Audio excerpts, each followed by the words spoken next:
first book club meeting of the year and our first official one under Wildebeest Publishing with the High Impact Reading Challenge. So you all know that we started this last year, just Lisa and I inviting people to read books with us. And so it evolved a little bit as we moved into year 2. And super excited to have some new faces here. Hopefully we can continue to bring in some new people, and we are prepared if we get beyond the size of what we have here in this room for a main discussion, that we can have some breakout sessions so that we continue to let people meet each other, have good conversations, everyone get to say something. That's been really the benefit of this group, is to be able to tell other people what you have taken from the book and how you're using it, putting into practice, and letting other people hear some different perspectives. So we want to keep that going. And when we get to that point, Kim, Tanya, and Jody are our ambassadors, and they'll be the ones helping us do that. And Lisa and I are the host. And like I said, she is enjoying Aruba right now and their Wi-Fi, so we will not see her smiling face, but we will be able to hear her. And I'm going to switch over. We always start at the beginning with our slides to go over who we are, what we do, what we're here for, because these are recorded, and this will help people who tune in online to know what we're all about, and for those of you new here. So this is the High Impact Reading Challenge. So this has been rebranded underneath Wildebeest Publishing Company, which is not actually officially launched yet, but we are in our startup efforts, and it's all about being yourself, taking risks, taking leaps. So Tanya's spirit there in learning skiing at 42 fits right underneath that. So our book today is Extreme Ownership. We're going to talk about How the U.S. Navy SEALs Lead and Win by Jocko Willink. And so our meetings are set up that we get to do introduce ourselves, so we meet new people and get connected. We'll do a round robin so we can all have a chance to talk about the book. Now, again, this is the reading challenge is 2 parts. One is that you read all the books, and secondly, if you don't read the book, you still come to these meetings because you'll still get stuff out of it.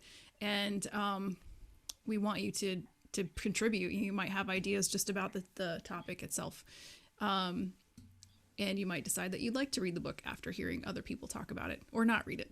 And then we'll open up to comments if we have time at the end, and then we'll just at the end talk about what our next book is. So since we are recording, just watch your P's and Q's. We don't want to have to go back and edit and take stuff out. So if we can get it right the first time, that's great. But if there is something that you say, or sometimes we end up talking about our workplace or something like that we're like, maybe I don't want to put that out to the world. So you can let us know later, but just be mindful of that. And then everyone is entitled to their opinion. Some people love the books, some people don't, and that is okay. And we also just want to have fun. We don't often get to just take a break and enjoy each other's company, so we want to do that. As far as the round robin goes, we're looking for how helpful did you find the book, depending on the industry you work in or just who you work with on a daily basis. Do you find the book helpful for your audience, the people you work with? Was there an ability for you to put the concepts into action? And if you've read similar books or have similar tactics or methods that you use, how does it compare? Were there any favorite points that were made? And then were there anything that you just particularly did not like about it? And then we kind of give it a thumbs up or thumbs down at the end. That helps us gauge for next year which books we might want to be reading again, because we're going to read a portion of the books again next year, because part of what we're trying to do is really bring in the books that make the most impact for us and keep absorbing that info. So under the new branding, there's 3 ways to join the book club. 1, you can join as a member for free. You can come to as many or as little of these discussions as you want. But it helps you just to be on the list and let us know who's interested and who might be coming. And so you'll get an email every week to remind you, not every week, every month, to tell you when the book club is happening. And then since we're growing and we are looking to have some goals for this group that I'll talk about in a minute, you can join as a supporter, which just helps us pay for the administrative and startup fees. And then the sponsors are going to help us to reach our goal of setting up a fund for first-time publishers, and also to give 50% of that, the revenue, to a literacy project. So we want to be helping the reading community as well. And at the sponsor level, you get some other goodies and news and notices and maybe some discounts for upcoming things when the book club or the publishing does launch. So with that, I'd like to thank our current sponsors, and we have 3 of them already, which is amazing.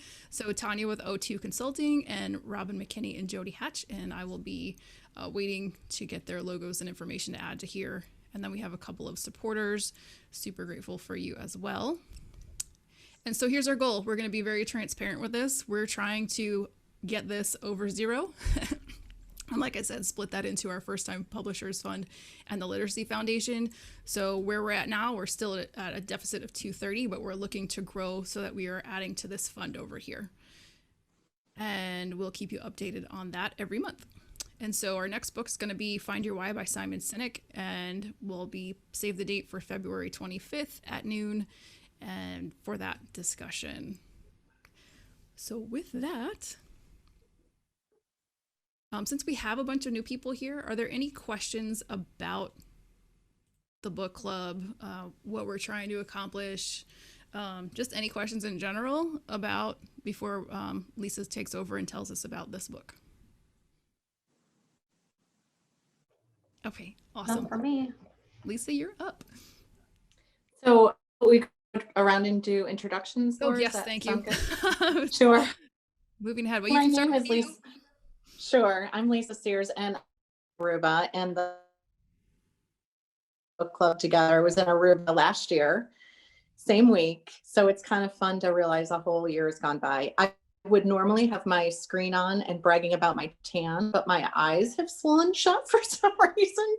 So it's been a fun week, an interesting week, but so I have my own coaching and consulting business, originally from upstate New York. 2 years ago, moved to North Carolina. So loving both the visiting the snow and all of you, my friends, and also living in the mountains right now. It's been great.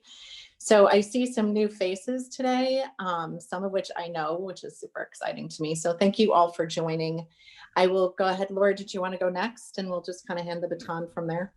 Yep. So I'm Laura Thorne. I actually moved to Syracuse 3 years ago. So Lisa and I serendipitously were able to overlap for just a couple of months, long enough for us to get hooked for life. So I moved to Syracuse and then she left.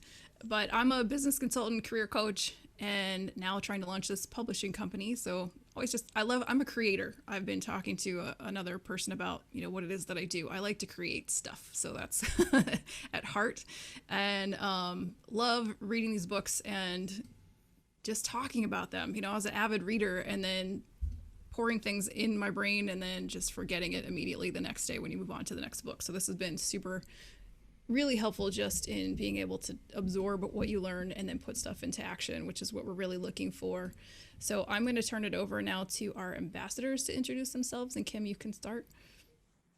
Hi, everybody. My name is Kim Tapley. I work in the environmental regulatory field down in Florida. And I'm happy to be an ambassador for this leadership group. And I'll hand it over to Jody. Hi, my name is Jody Hatch. I live in upstate New York. I involved a lot in agricultural world in terms of sales and project management. And I have found this group to be quite stellar and moving me forward in a lot of great thinking. So this is really great to see the group grow. Really excited. Thanks. Hello, I am Tanya. I'm the other ambassador. I have 2 hats. So I am the director of operations here in Syracuse at On Point for College, which is a community-based organization. And then I am also the principal of the nonprofit consulting business that I started in 2020. And I joined halfway through the year, later than halfway through the year. And an avid reader, and full disclosure, none of my girlfriends read books that I like. So I've never been able to join their book clubs. So I felt super blessed to find Laura and Lisa and actually be part of a book club that had similar interests in a lot of books that I had not read. So I love being part of this. And not a lot of new faces, and nice to see Nicole. So I guess I will pass it over to Nicole, one of our new people. Thanks, Tanya. put me on the spot. I'm Nicole Simmons. I live in Syracuse, New York. I'm the owner of Relationship Matters, which is a consulting organization that spreads the nurtured heart approach to teachers and professionals. I left my full-time job 3 years ago to launch my business because Nurtured Heart has taken over my life, and I feel the need to share that with others because it's just changed everything. I'm an avid reader too, and I got into this group because Tanya saw my Facebook post proclaiming that I had finished my last book, which was my goal for 2020. And she said, hey, why don't you join this book club? And I'm excited because professional and personal development is very important to me. I don't have other people in my life either that read these kinds of books, and I was intrigued by the list of books. This was definitely not a book I would have ever chosen for myself, and yet I surprisingly enjoyed it and got a lot out of it. So I'm just excited to meet new people since I don't get to meet new people in person. Yeah, so that's it.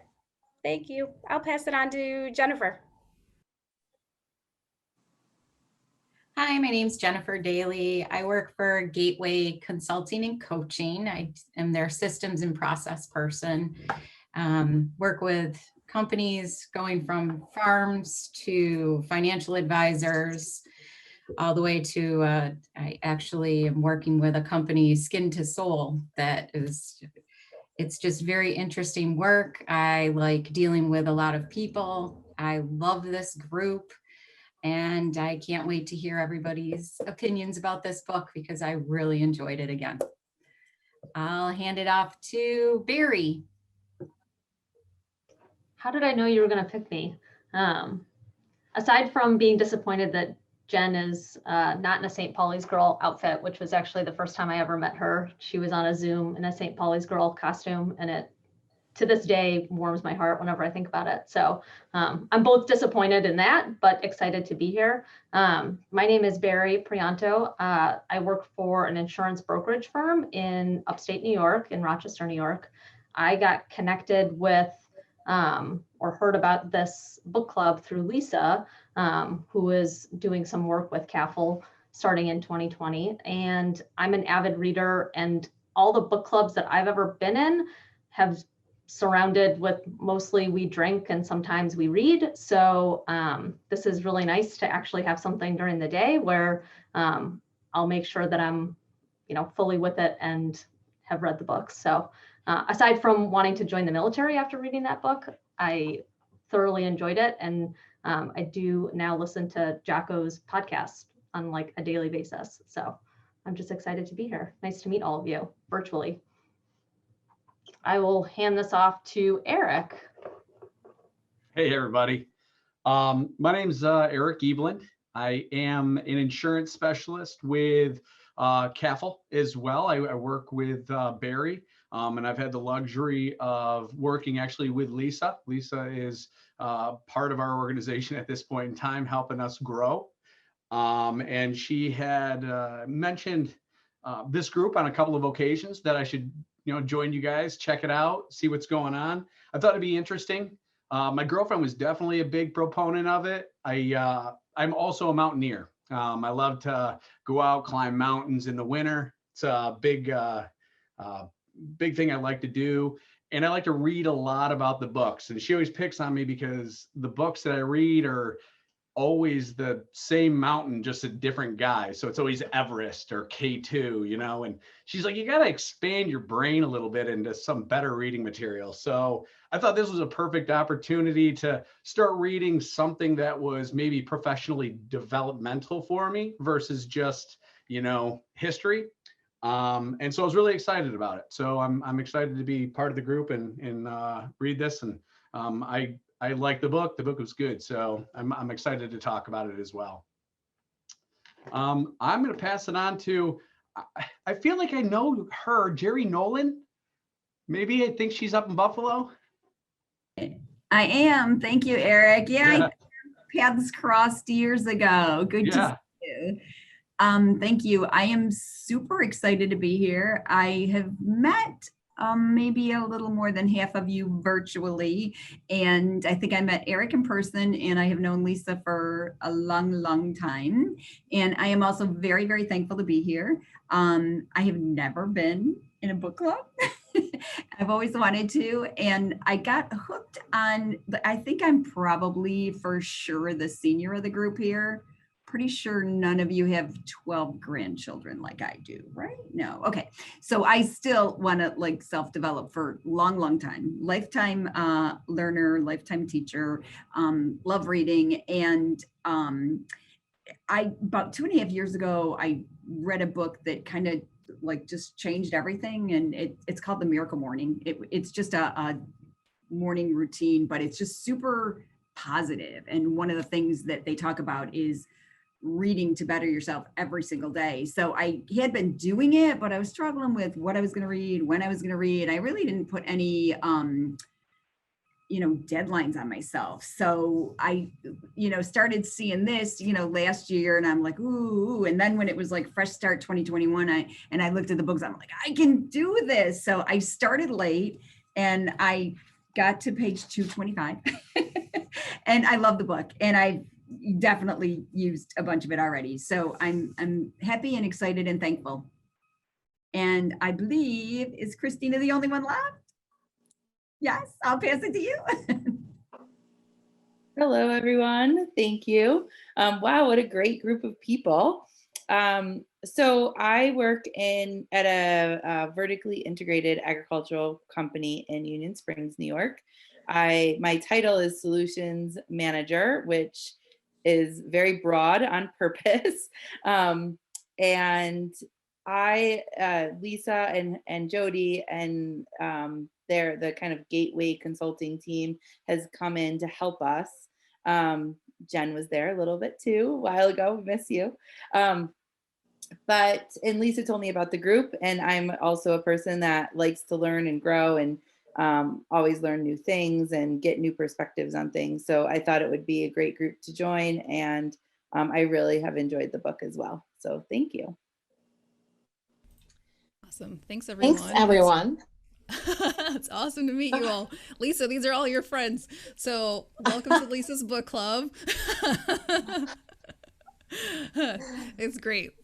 Lisa is amazing at bringing people into her world. So Lisa, you want to start with your about the book and why you picked it? Sure. I actually picked this book. I work with a woman, Savannah Mark. She does some of consulting with us, but she works at Bristol Myers Squibb, and she's a young person, but a very talented person. And she just lives by this book. We talk about this book. I was like, I guess I could better put this, so I know what the heck she's talking about.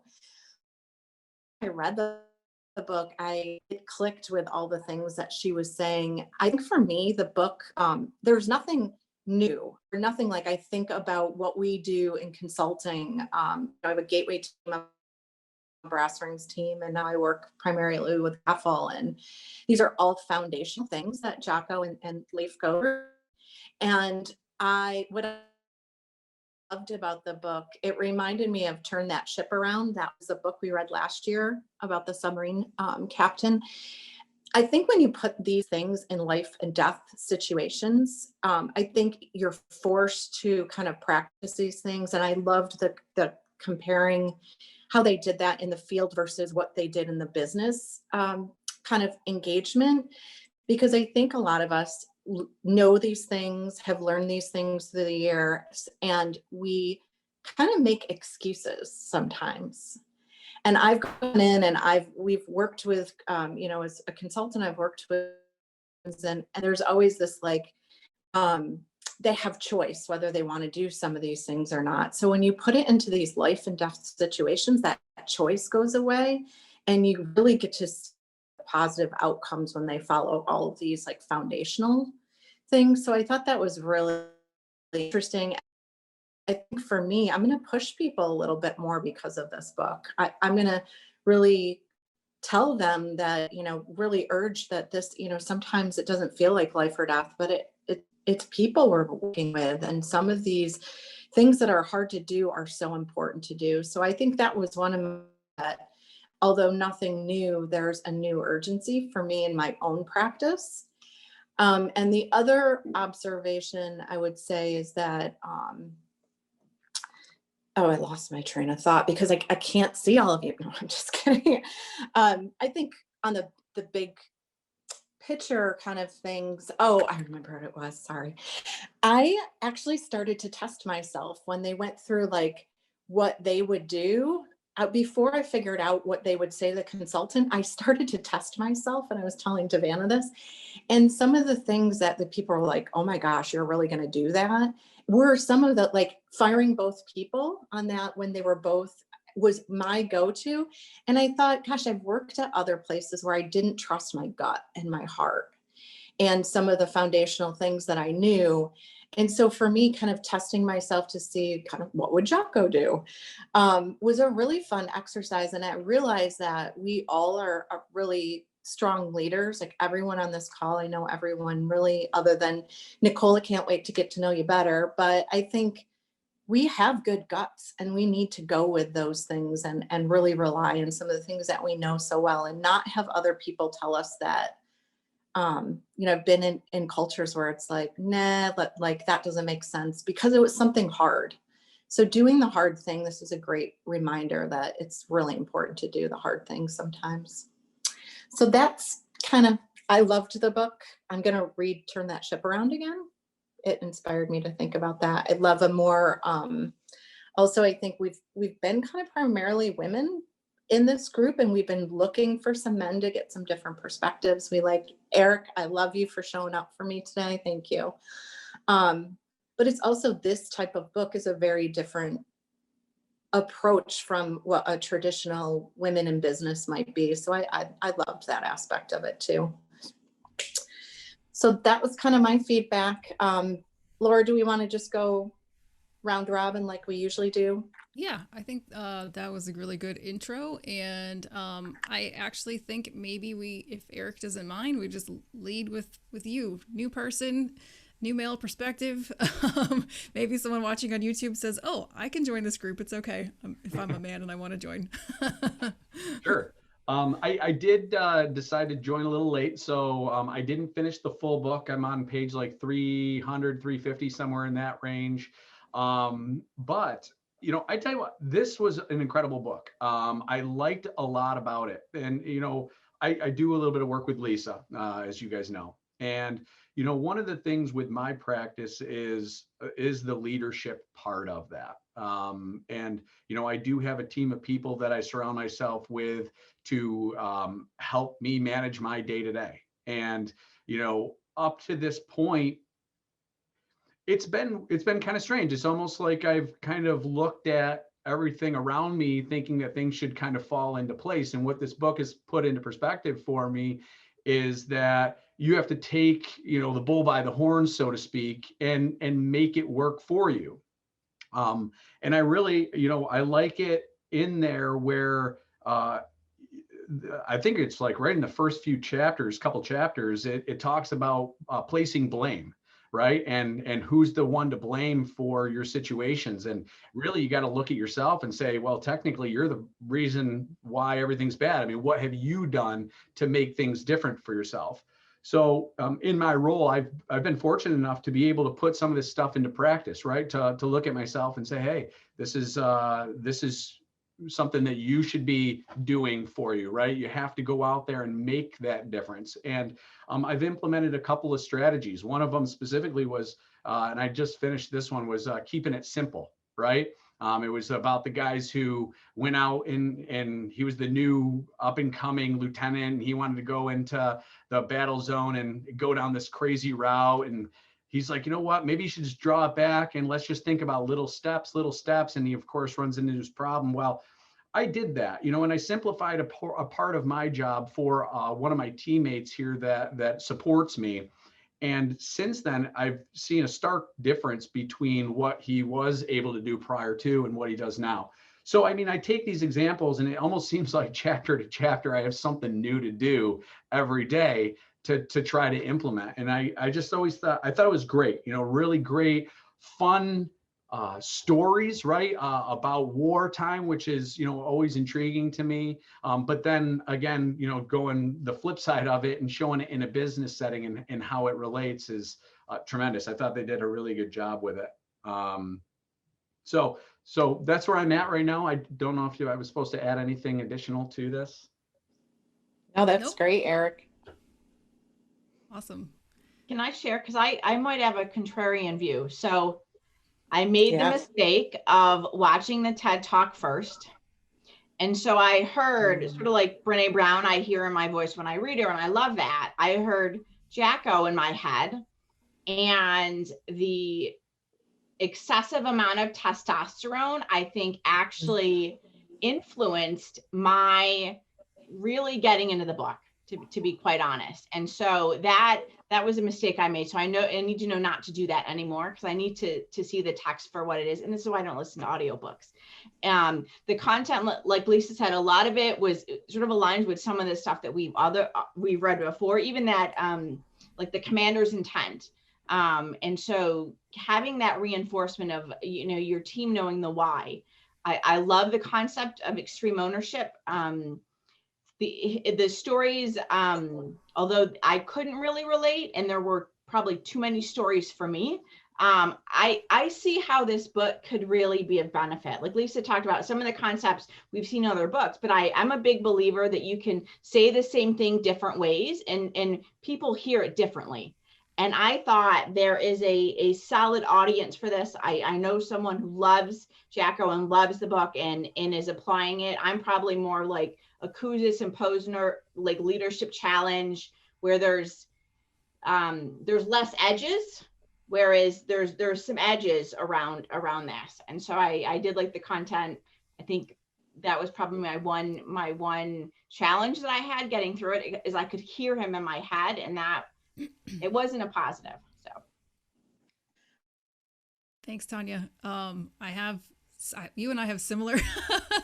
It's good to have you here with me and my anti reviews always. For the sake of extreme ownership, I'm gonna tell you all I didn't read the book. I picked up the audiobook. Most of the times I love audiobooks, but this one, because of the yelling in my ear and the like my visuals on the example, I am so much of a pacifist. I cover my face, and anything gets bloody or gross on TV. I didn't appreciate it's sorrowful and tragic when we kill our allies, but it's casual when we're killing an enemy. That really, really wasn't something I couldn't get over. And now when I'm thinking like, okay, here I am, stream ownership, why didn't I read this book? I'm going to own the fact that I didn't want to. I didn't want to read any more of it. So I looked up a bunch of summaries. I'm like, give me the summaries that strips all that stuff away, because all I want is the concept. I don't want any of the stories.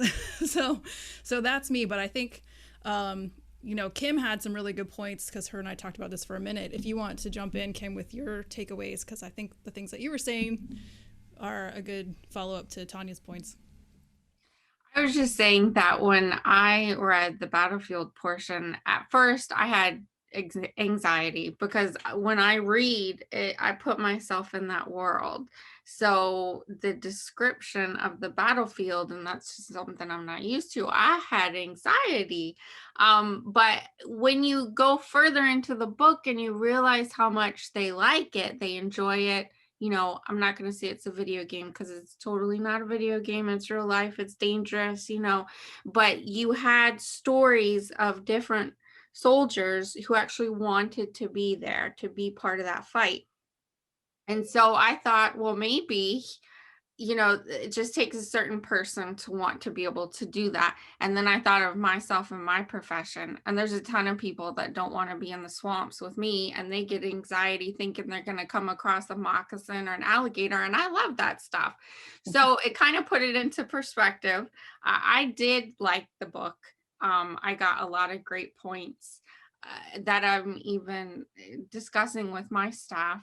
I love the extreme ownership example. I always, myself, my gut feeling, like Lisa said, you take the blame. It's your team. Something goes wrong. Why did it go wrong? Is it something that you could have done?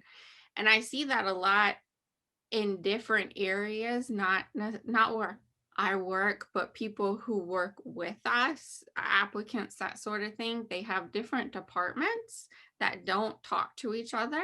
And then they're in a meeting with me and something goes wrong with their project. And I'm just sitting on this side of the table and they're arguing with each other whose fault it was. Like, hello, you guys need to do this not when you're trying to get a permit or something. So I think that's a key concept that we should impart on as many people as we can tell, because it's very important in leadership to be able to understand that you can't play the blame game. It just never works out. And I think, Kim, to add on to that, because I agree, obviously Jocko and Leif are now consultants, and going into organizations that are kind of looking for help and looking for change and looking for somebody to say, you need to take extreme ownership, or you need to do this, or have you made this simple enough? Is this confusing? Are you getting the results that you want? But when you're in my experience, I think that, and I'm really lucky, I work with a great management team, and I think we all kind of do take that extreme ownership, but it's that next level down, or other people, that sometimes it needs to almost be part of the culture, holistically. And I think within our organization, we do try to, have people take accountability and things, but getting it out there so that everybody feels comfortable having that extreme ownership allows for it to just work better, right? Because if nobody is saying, oh, I take accountability for that, and that one person is always taking accountability, then that doesn't feel good for that one person either. So I think it's kind of finding that balance. We have a lot of consultants on the call. I'm not a consultant, so you can correct me if I'm wrong, but that was kind of my takeaway, was that he's going into places that are saying, hey, we need help. We know we need help. So how can we help? Or how can you help us? So it almost could be maybe not easier, but they're expecting that directness and that feedback, I guess. Yeah, definitely. Can you guys hear me? Yeah. Okay.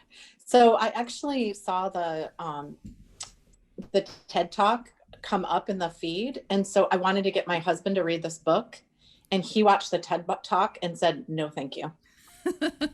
He was like, that is nothing I want to read. And I was like, oh, I just ruined that. Cause I was like kind of mortified listening to this, because I love the book, and I felt I listened to it. So it had both their voices, and I thought, oh my gosh, this is funny. It's kind of like a movie. Like, you think those voices are fake, but they're these guys' voices, but they were the voice was so much kinder in the book read. So I think that's a really justified reaction. And Laura, I love that you didn't read the book. That's what makes you you, and that's what makes me love working with you. Yeah, and I want to, like, I really do. Because, the Role Model Way has, we call it extreme accountability. It's a similar concept, but it comes all the way down to, like, I'm also accountable for the things that I say I'm going to do, and I'm accountable for, showing up and stuff like that. So it's a little bit more broad. And I've been using it for a while. And what I find on a daily basis, especially when I'm on like a board or volunteer groups, it's so easy when someone says, how come this isn't done, for you to say, because I'm waiting for so-and-so, or because I didn't get this. And I so many times stop myself and say, it's just not done yet. I can't. And then I think about, how can I help the other person? It puts it in a different framework where instead of saying, it's their fault, there's what can I, then I have to put it back on me. Maybe it is their fault the first or second time, but the third, fourth time, it's my fault. How do I help us get to a better place? Like we keep having, for the nonprofit that I'm on and I'm in charge of our webinars, they're always postponed. They're always late, because I'm always waiting for people's headshots and bios. And, I can't control them, but they're busy people and they're volunteering. So I keep trying to figure out, how can I make a form? How can I set reminders for them? How do I help them, get this done without blaming them for not doing it right, or, whatever that is. But I use this every single day, and it comes out a lot just in emails and communication, just not throwing someone else under the bus, essentially. But what I was saying to Kim is that, and what like Christina is saying, I think one of the biggest problems I see is that this buck stops with management. Even with Jocko, it started with when they went to that meeting. They all, as far as I got into the book, they come back from their thing fiasco, and they're in the interrogation room with their officers. You don't see their officers taking any of the blame. You don't see it going any higher than that. You don't see anyone saying, why did we go to war in the first place? Why do we have people in this situation? So then I get a little bit, it's like, okay, we need this book in hands of people at higher levels, because it's got to go all the way up the chain for this to really work, like Christina was saying. Oh, Laura, if I could just kind of spin off Please of do. that. Go ahead. Now, I had a very interesting perspective, and it's interesting that you said about it really stopping at that level, even though it, you know, you're thinking as you're reading and going through it, it's like, you know, the buck stops at the top, but it wasn't the top, clearly, you know.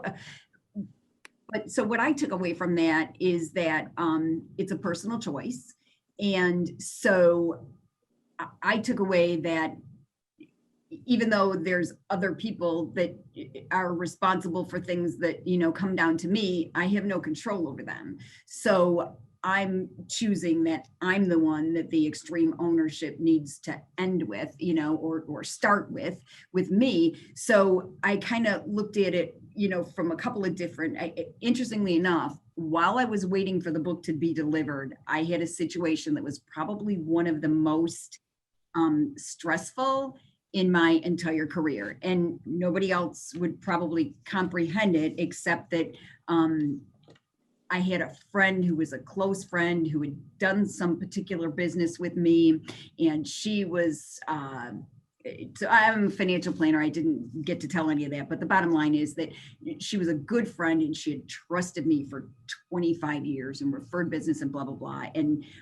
she had done a particular type of business, and then she had recommended it to a few other people who the few other people were also very close, blah, blah, blah. They had done some Google searching and come up with some horrific, like, damning information on exactly what I had done. And it wasn't about a lot of money or anything else. It was about, like, I care so deeply that, you know, aside from every penny, just damaging that relationship of, you know, her even thinking for 1 minute that I could do something that wasn't the very best in her very best interest. So I literally had like a week of like research and putting it together and figuring out how to best approach it. And so this was so helpful, because at every turn of the game, when I wanted to say, well, but this, you know, this didn't give me this, or this did, you know, blame, I said, no. I said, this is me. Like, she even said, I should have done more homework. No, you trusted me. If anybody has some fault here, it's me. And so it was just like, it was off to a perfect start. And then I took it to a whole different place. So the culture thing that I don't remember who talked about, that I loved, because I thought, well, if I practice this and I have the right people that are working with me, they will also begin to practice it. So it would naturally grow this culture of extreme ownership. And then is when I got a little bit off the deep end, because then I started talking to my husband about it, and we have these 4 kids. And I said, you know, we always ask ourselves, because we've gone through some pretty major stuff, like really, really major stuff, and everything is good now. But you always look at yourself and you say, could we have done something to have that not happen? So we did some really deep soul searching and talking. And the bottom line is, just so y'all know, if you ever go there, you can't fire your children. So it doesn't apply. I hear you, and I know what you're talking about. But I did love it. It was super helpful. And Eric's point of bringing me back, like, I had tons of stuff I highlighted in the book, and I just will go back and read again. But the keeping it simple, and just, you know, the going back to the main concepts. And I did not, thankfully, listen to the TED Talk, because that could have happened to me. I could definitely happening to me, but it didn't happen. It was my voice in my head, so we went with it. But yeah, that's it. Great. Thanks, Jerry. So I know this is a lot of us are really excited to talk about this. So I'm going to go right through to the people that haven't had a chance to talk and get kind of their opinions. So Barry, do you mind, since you're unmuted anyways, telling us a little bit about what you thought about the book? No, not at all. So I had a similar opinion as to many of you, both on the positive and on, this is how I wish that this had been written. So I looked at it from a couple different lenses. First, as a leader and for leading my own team, that the model of extreme ownership is so critical to the success of our team, the success of our company, and that I can't expect other people to live in that without showing it myself and leading by example. So I think it's really helped me with some recent issues that have happened, and to really take responsibility for those, and not only take responsibility for some of the issues that happened, but also explain the why behind it, because I think it's a lot easier to say, oh yeah, there was this mistake or this issue, and this is what we're going to do to fix it, and then just go right to the fixing of it. But to really step back and look at what really caused this, and what are some of the things that could be implemented so it doesn't happen again, and to be, to show others that you're humble and can also take ownership and responsibility for a mistake that happened, even if you weren't at the root of it, or if you were, that there's a reason why it happened. And chances are a big part of it is that you didn't explain why, and explain the plan from start to finish so that people really understood, or that you've got that open door policy that you talk about but don't actually live in, so people don't feel comfortable actually asking you why, or I didn't get it, so can you go back to that? I think there are times when I've explained things that I think people just automatically get it and don't really circle back, and so now I'm trying to kind of slow down and put myself in their shoes as to what would they need, and then ask them, does this actually make sense, and what are the things what am I missing here, so that you can fully understand it. I think from a different lens, as a woman reading it, there was some times when I felt like there's some bro dudes explaining stuff, and definitely touching on in the military, feeling like, my brothers, continuing to hear my brothers, that, I've got my all these men, their backs, and knowing that there's so many systemic issues within the military, both with violence towards women, as well as you're expected to serve and defend our country, but there's violence towards your sisters at arms. So I think that there were parts of that I definitely, that stood out to me as, it'd be interesting to know if Leif or, someone else, another author was included that was a woman in the military. Would there be any difference in how some of those things were approached, some of those experiences were approached? So I think that that's probably my biggest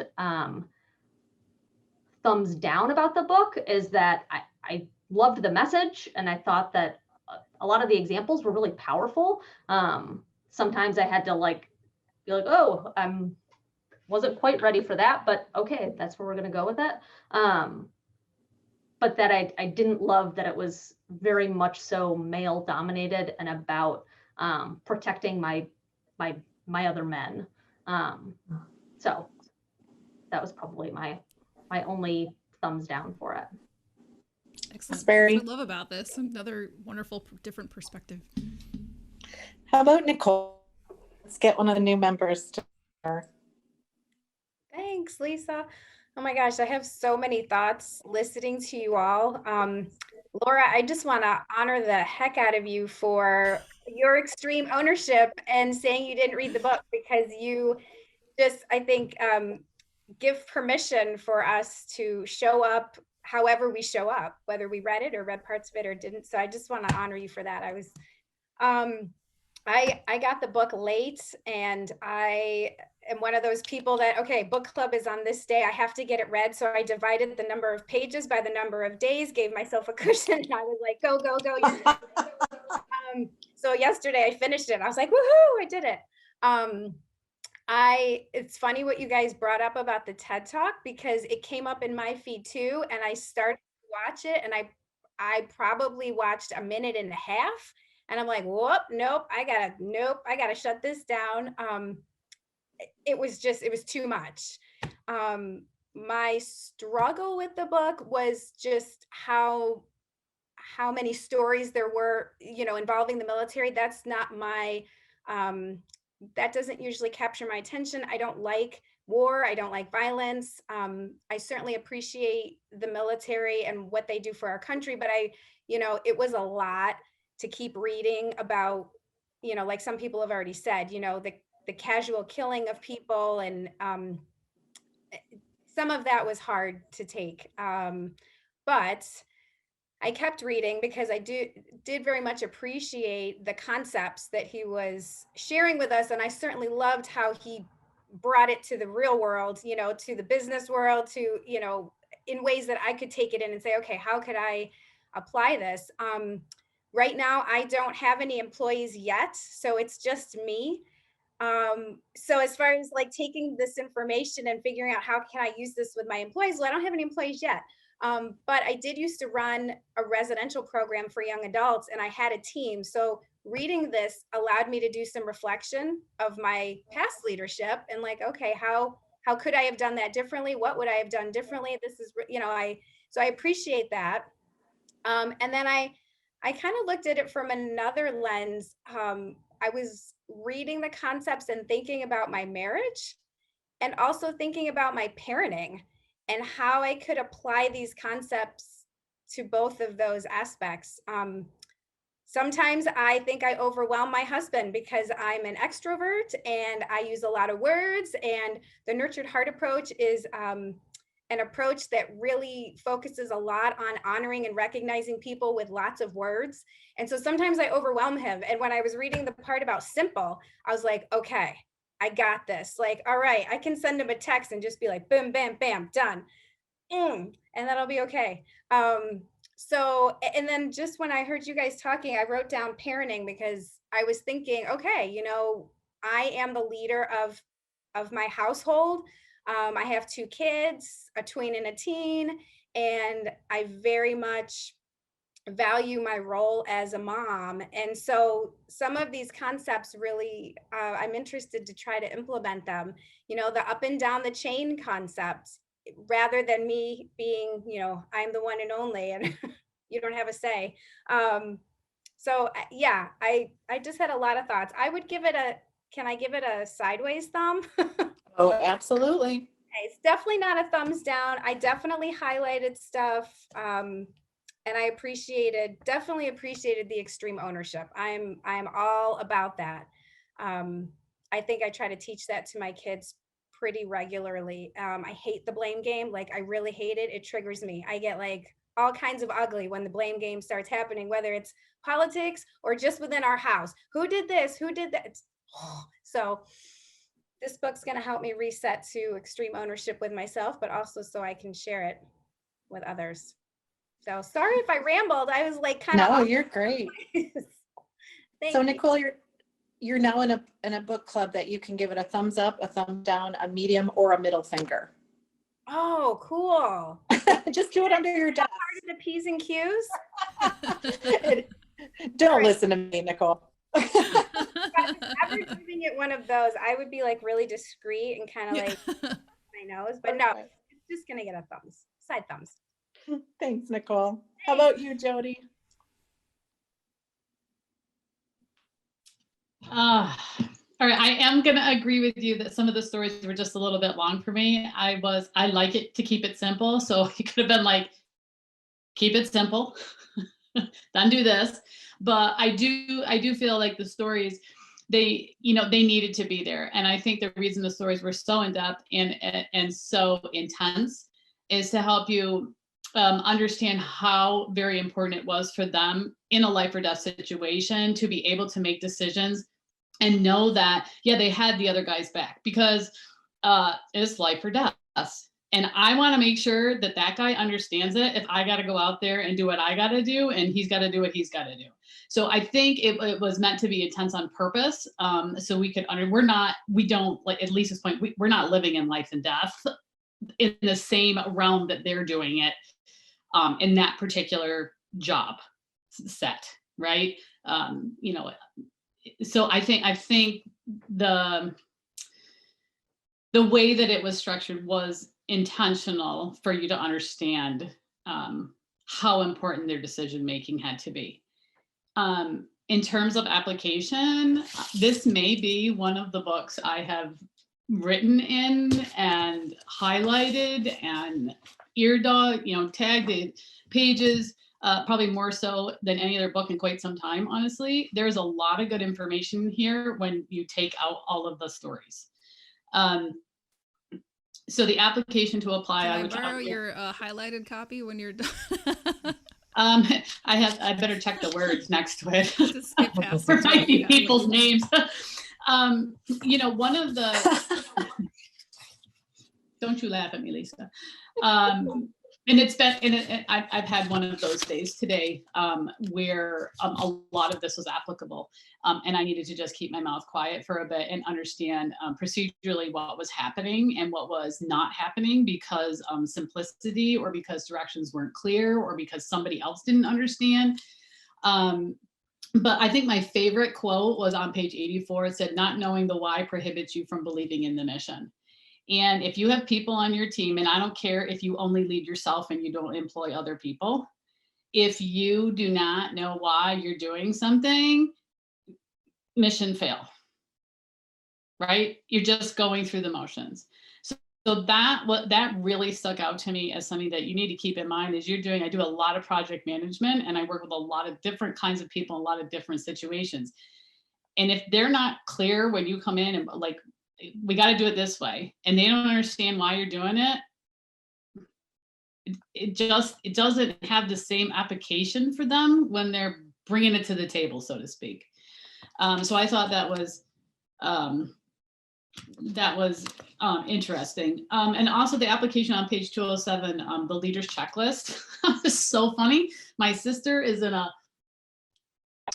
an entrepreneurial thing, and they have to like speak on something. And she texted me the other day. She's like in 2 weeks, I have to give this, a couple weeks ago, I have to give this leadership. I have this talk on leadership. I don't lead anybody. And I was like, you should see, I should share it to the group. I was like, yes, you do. You lead yourself. You make decisions for yourself all day long with different team members and networks.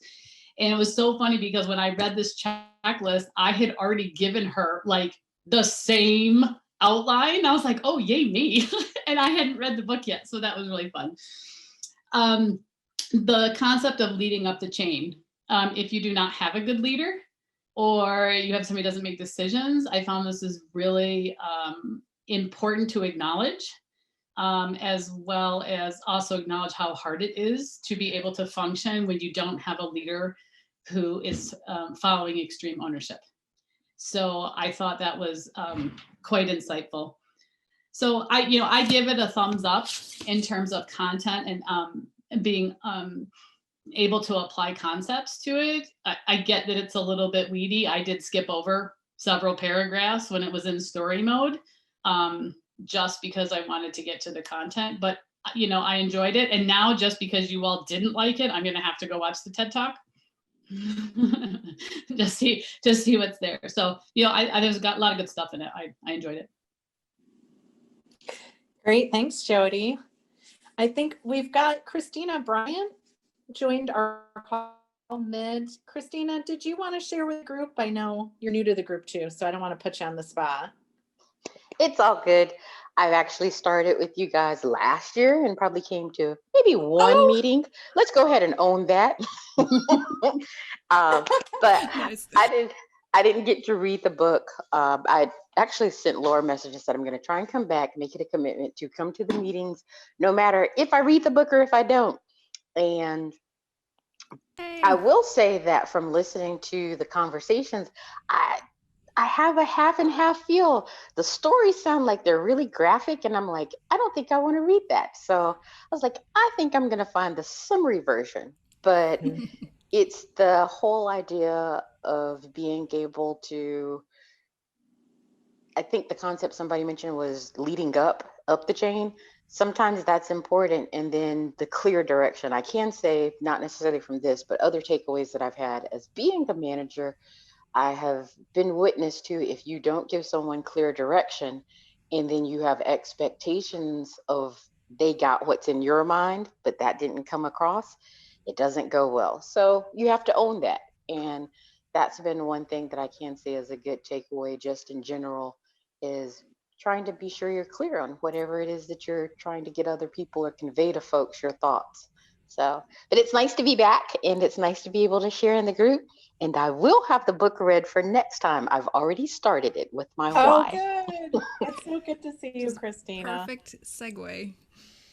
Yes, absolutely. So we're coming up on the hour. Thank you all so much. This was, like I said, a year ago, I was in Aruba and Laura and I were launching this group. So it's really nice to just reflect on that. And what a great conversation. Laura, did you want to go ahead and just introduce the book for next month? Yeah, what I'm actually going to do is, because it is start with or finding your why, and it was Jody's pick. Jody gets to tell us, and it sounds like it's a perfect follow-up to this book. So Jody, tell us why you picked that. You know what? It's funny. I think it goes back to my favorite quote from this book is, if you don't know why you're doing something, you got a really big problem. And I think way too often, we haven't identified the why. And I know when I don't even remember, several years ago, I came across this book and I was like, oh God, this is like my theme. And one of the things in the book we read today was, keep asking questions until you understand why. And as a kid, I got in trouble a lot for asking questions, and I was not trying to be disrespectful. I just needed to understand what angles, like everything that was happening. That's how I put things together. And so that book really resonated with me. And I look forward to reading it again. It's been several years. I've referenced it a few times, but it's been several years since I read the whole thing. But it really helps you, I thought, focus in on figuring out why you're doing what you're trying to do. Yep. And if I remember right, it's very practical and very practical. You do this. So. And you do a lot of like, oh. Oh, we love that, Jody. When we cringe at ourselves, that's the best. Yep. All right, awesome. We want to end this right at 1 so we can keep it in our professional working world time and you can get back to what you need to do. So thanks, everybody. So awesome to see new people. Glad you can make it, Lisa. Hope your eyes are better soon. No, I'm not going to complain. I'm in Aruba. There's no complaining Just on this. close your eyes and enjoy it. We'll Sure. see you all on the 25th of February. Thank you. Bye. Hey, everybody. Thanks, everybody.